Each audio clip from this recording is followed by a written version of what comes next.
unos minutos para las 19 horas. Algunos profesores ya llevan algún rato en su aula, ultimando detalles de la preparación de la clase. En la calle se divisan a los alumnos que van llegando, unos solos, otros en grupo. Algunos hace rato que ya aguardan en el zaguán de la parroquia, en los bancos del parque o en la misma puerta del edificio a que sea la hora.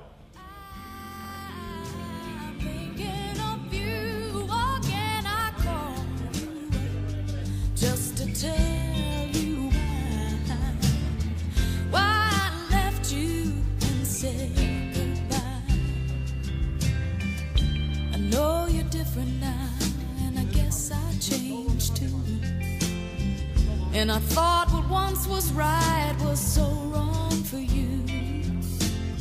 Yesterday I was talking and I heard your name. The weather's fine here with a slight chance of rain.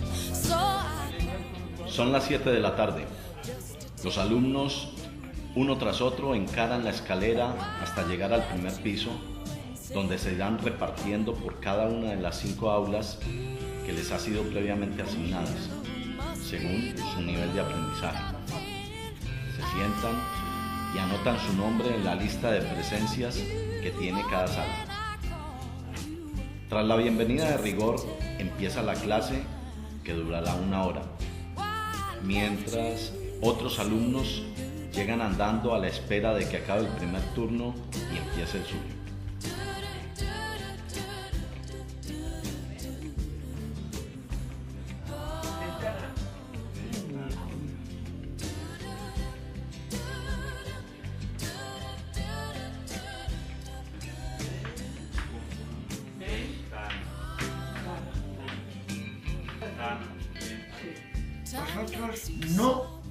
Vosotros os vais a trabajar. Muy bien. Espera un momento. Yo tengo un poco. Son las 8 de la tarde.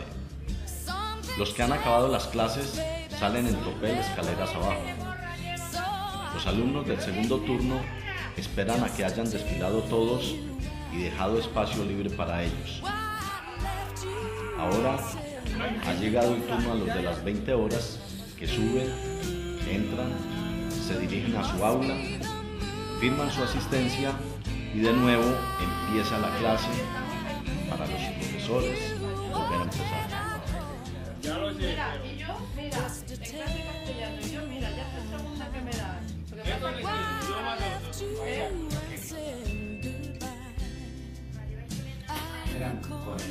Vamos a, como la raíz es conocer, como la raíz del verbo infinitivo está en conocer, vamos a ver qué terminaciones le corresponde. Vamos a buscar sus desinencias en futuro, ¿ok? Acaban las clases. Ya ha anochecido. Los alumnos van saliendo uno tras otro. Alguno queda para consultar alguna cuestión o plantear algún problema, precisamente no lectivos. Nos preguntamos qué habrán aprendido, si se habrán sentido a su gusto, a dónde van, qué harán, qué pensarán. Preguntas que a menudo se quedan pendientes de respuesta.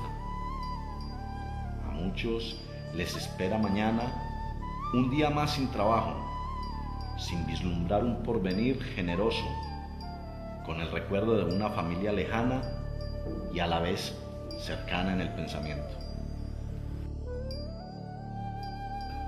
Aquí, desde este proyecto educativo llevado a cabo de un modo conjunto por la Asociación de Vecinos de Sondameto y la Parroquia de San Pablo, solo se pretende acoger y enseñar un idioma a unas personas que lo van a necesitar como instrumento básico e imprescindible para integrarse.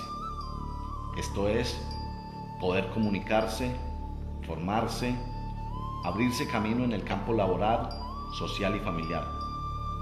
pertenecer con pleno derecho a una sociedad que lo recibe de forma desigual.